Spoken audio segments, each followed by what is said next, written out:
Para kanino ka bumabangon?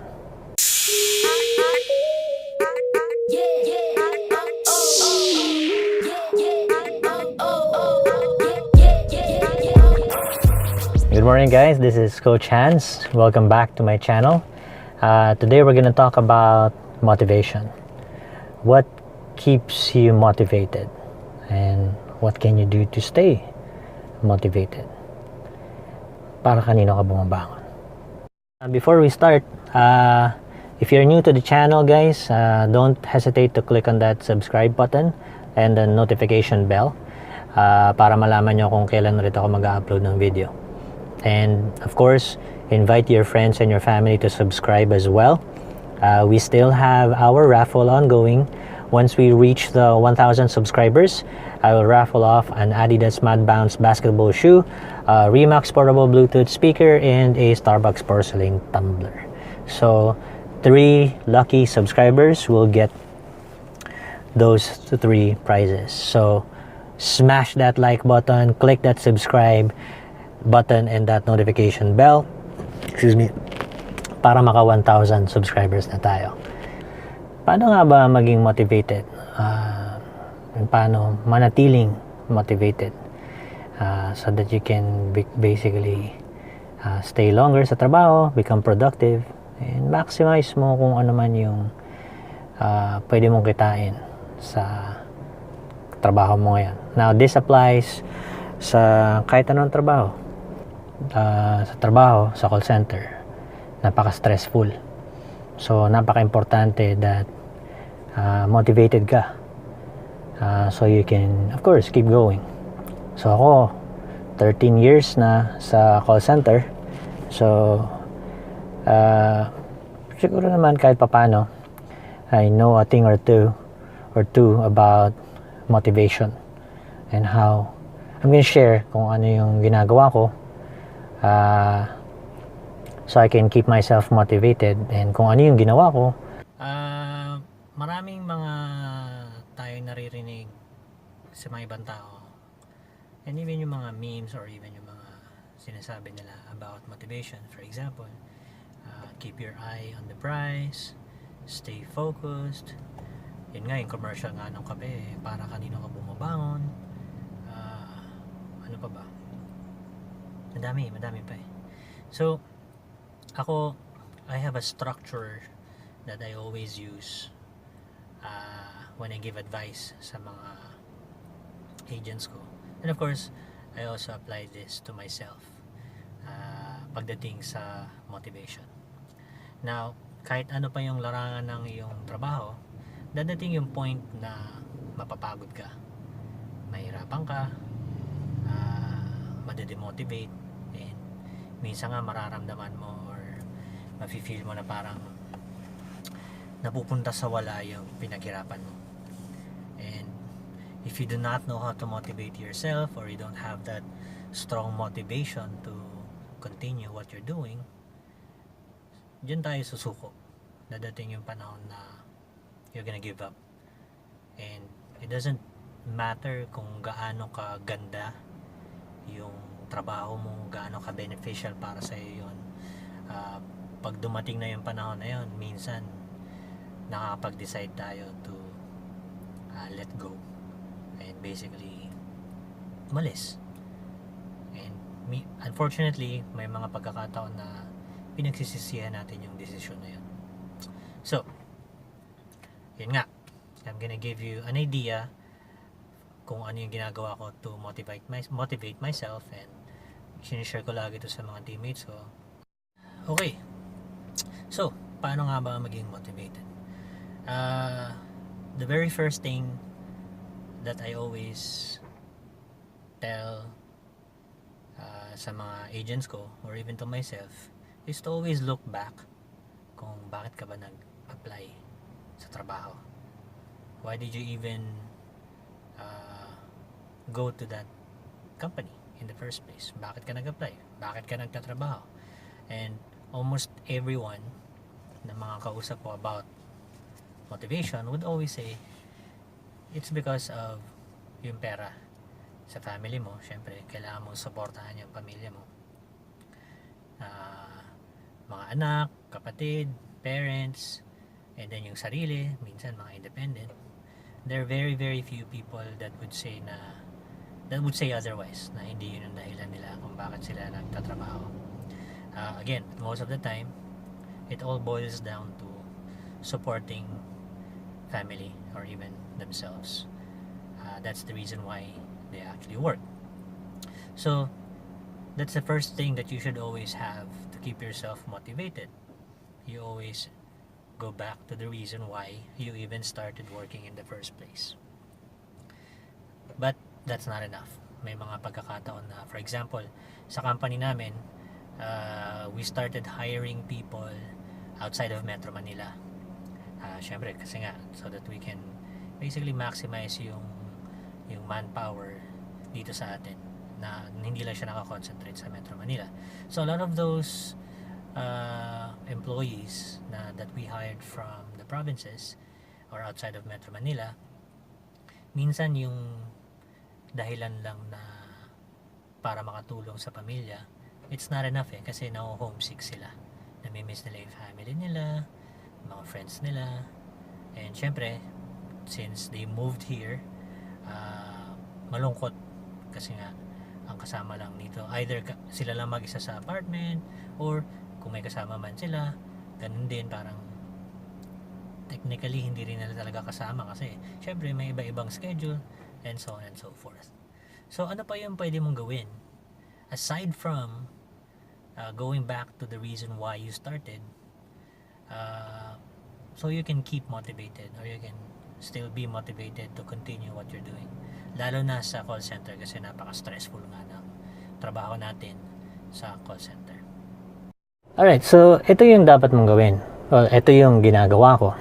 Kailangan mo mag-set ng goal para sa sarili mo. Meron ka dapat dalawang klaseng goal. You have to have a short-term goal and a long-term goal. Let me explain the difference between the two and how you can achieve it. So ang short-term goal, just like the name suggests, short-term, so mabilisan, or isang goal na kaya mong ma-achieve sa maiksing panahon. Pwede siyang maging isang buwan, isang cut-off, isang payout, or 2 months, na within that time ma-achieve mo na siya. It should be very short. It cannot be longer than 2 months siguro. Kasi kapag tumagal pa yun ng ganun, minsan tatamarin ka ng ma-pursue yung goal na yun. So again, short-term goal should be either 1 month, siguro maximum na yung 2 months. Another definition or quality ng short-term goal, it should be easier to achieve, tangible, meaning yung tipong pwede mo siyang hawakan, like yung mga something, it's like a bagay siya, it's a thing. So pwedeng sapatos, pwedeng damit pang office, pwedeng gamit sa bahay, yun. So bakit kailangan tangible? Kasi sa akin, the reason why I want it to be tangible is kasi kapag let's say napagod ako, I feel demotivated, I can always look at that and maalala ko na nakuha ko yung bagay na yun because of sa trabaho ko. So isa yun, short-term goal. It can be anything, pero not too expensive, kasi kapag masyadong mahal naman siya, baka naman maging dahilan pa yun, ma-demotivate ka kasi hindi mo mabayaran. For example, yung mga cellphone na sobrang mahal, pag ginawa mo short term yun at nangutang ka, nako, baka malubog ka lang sa utang kung hindi mo mabayaran. Okay, so that's the first one. The second one is a long term goal. The long term goal should be something that can improve your self-worth as a person. So parang yun yung pinaka-classification ko pagdating sa long-term goal. Now, ano yung mga example ng long-term goal? Yan yung, for example, yung pinapaaral mo yung kapatid mo. So, ang isa sa mga long-term goal mo is mapatapos mo siya ng pag-aaral. Another long-term goal is makabili ka ng bahay, sarili mong bahay, sarili mong sasakyan. Ano pa ba? Makapagtapos ka ng pag-aaral, ikaw, sarili mo, and negosyo, travel outside of the Philippines. So yung mga ganong bagay, long term yun. And indeed, kapag na-achieve mo yung mga bagay na yun, you would feel good about yourself. Kasi, syempre, napatapos mo yung kapatid mo, o yung kamag-anak mo, nakabili ka ng sariling bahay, nakabili ka ng sariling sasakyan, or nakapag-travel ka abroad. So, that's one of the long-term goals. Now, syempre, another reason kung bakit siya long-term is because it's much more expensive and it would take a lot more from you to actually achieve them. Syempre kasi kailangan mo mag-ipon and so on and so forth. So, short-term goals and long-term goals. So, I always have those two type of goals sa akin. Ngayon, paano mo naman siya ma-achieve? I have something that I physically have or I physically keep that always makes me realize or know kung ano yung mga goals ko. Ito yun. So, having those goals is basically part of getting motivated. Pero, it doesn't end on setting those goals. Alam niyo yung kasabihan na keep your eye on the prize? Mahirap yun. Kasi, how can you keep an eye on yung price? For example, bibili ka ng bahay. Lagi kang titingin sa bahay or something. Bibili ka ng kotse, lagi kang titingin sa kotse. Mahirap yun. So, in order for you to keep an eye on your price or to stay focused, kailangan meron kang tinatawag na vision board. Yung vision board na yan is basically isang space sa bahay mo, sa kwarto mo, which is pwedeng board lang siya, pwedeng pinto ng cabinet mo, na dun mo ilalagay yung mga goals mo. Now, what do I mean by ilalagay? For example, gusto mo ng kotse. You've set na ang isa sa mga long-term goals mo ay makabili ka ng sarili mong sasakyan. So, sa vision board mo, kailangan meron kang picture ng kotseng gusto mong bilhin. So, maghanap ka ng magazine or something, gupitin mo, ilagay mo dun sa vision board mo. Okay? Bakit kailangan mo siyang makita? Yun yung sinasabi na lang, keep your eye on the price. Every time you wake up, every time you go to sleep, before you go to sleep, before you leave the house, when you get home, makikita mo yung vision board na yun. Makikita mo yung picture ng kotse, yung lugar na gusto mong puntahan, yung bahay na gusto mong bilhin. Makikita mo yun. And that is basically keeping your eye on the price. Sa simula, sa umaga, pagkagising mo, pag tinatamad kang pumasok, look at your vision board. Kapag hindi ako pumasok, mabibili ko ba yung nasa vision board ko? Kapag nag-quit ako, mabibili ko ba yung nasa vision board ko? Ma-achieve ko ba yan? Mararating ko ba yung lugar na yan? So having that vision board, basically, you can look at your price. You can see your price. You can see your goals. You can basically focus on achieving those goals. Kasi nakikita mo lagi, araw-araw. Makikita mo siya. Mahirap kasi yung sa imagination mo lang yung parang iniisip mo lang, ay gusto kong bumili ng kotse. Mahirap yung pag ganun lang pag hindi mo nakikita. Malaking bagay yung tangible, yung goals mo. Malaking bagay yung nakikita mo siya. Kasi minsan kapag talagang hirap na tayo, pagod na tayo, pag nagpatong-patong na yung problema natin sa trabaho, yung problema sa bahay, sa pamilya, sa jowa, kung may jowa ka, ang hirap minsan yung isip mo, hindi mo na maaalala yung mga goals mo But having that vision board, you can always simply glance at it, look at it, and you would always remember your goals. Ano ba talaga ang dahilan kung bakit ka nagtatrabaho? Minsan yung iba ang ginagawa, ano lang, parang ine-enumerate lang nila, sinusulat nila. Pero syempre, mas maganda pag may picture, di ba? Mas enticing. And I'm sure, mas nakaka-engganyo na ma-achieve mo yon, yung goals na yon, kapag meron ka nun.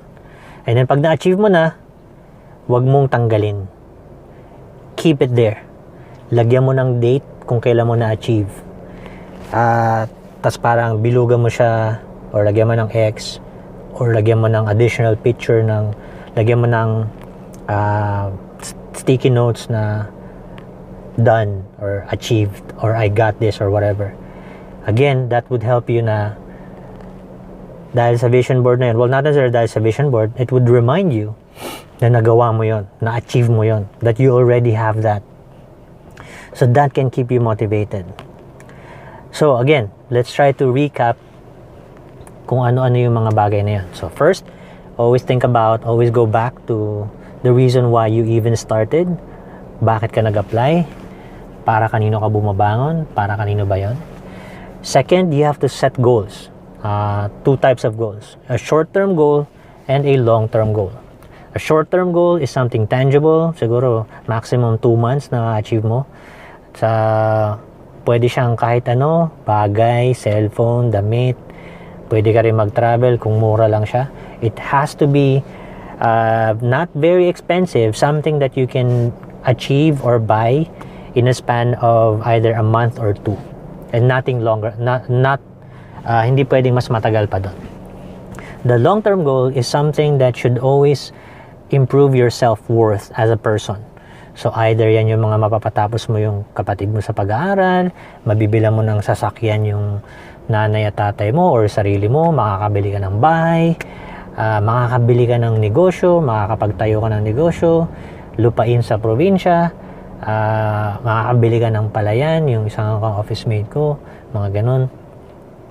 Makatapos ka ng pag-aaral, makapunta ka sa abroad, makapag-travel ka abroad, and yun, short-term and long-term goal. And of course, you have to have a vision board. That vision board should be filled with pictures of the things that you want to acquire, to achieve. Whether it's kotse, bahay, negosyo, lugar na gusto mo mapuntahan, picture ng kapatid mo, na drawingan mo ng toga kasi gusto mong dumating yung point na, or yung time na yung kapatid mo hindi na lang drawing yung toga, magkakaroon talaga ng picture na nakatoga. So tulad ngayon, March, ang dami ko nakikita sa newsfeed ko from a lot of my office mates na napagtapos na nila yung mga anak nila, whether elementary, high school, or college, mga kapatid nila. So nakakatuwa, nakakataba ng puso na nagawa nila yon. And again, syempre, mga ganong bagay, it would really help you motivated or keep you motivated sa trabaho mo. So pagbalik mo sa work, maiisip mo yun, tuloy ang laban, walang sukuan, walang iwanan, di ba? Para sa mga pangarap natin sa buhay. That's how I keep myself motivated. Next, something to expect is yung sinabi ko nung isa kong video, how to be financially free.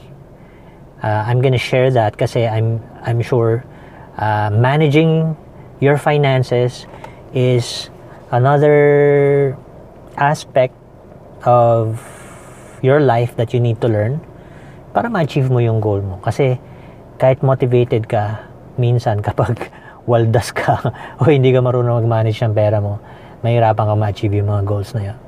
So that's another thing that I'm gonna share with you guys. I really hope that yung shinare ko ngayon is something that can help you to get motivated, stay motivated, and I really hope that sa comments in the future, share nyo yung mga goals nyo or kung na-achieve nyo yung goals nyo because of what I shared. I really hope na mangyari yun para sa inyo. Yun. So, salamat guys for staying. Thank you for watching till the end of the video. Again, Watch out for my next video. I'm gonna try to get it done within the week. Yun nga pala guys, pasensya na kung medyo for the past few days hindi ako nakapag-upload. Medyo we're struggling with not just struggling, but pero we had to focus on our family. So yung mom ko kailangan namin syempre asagasuin, and then yung kapatid ng asawa ko din. Yun. Again, thank you. This is Coach Hans. Always remember that being the best is not an achievement, it's a lifestyle. Thank you for watching. See you in my next video.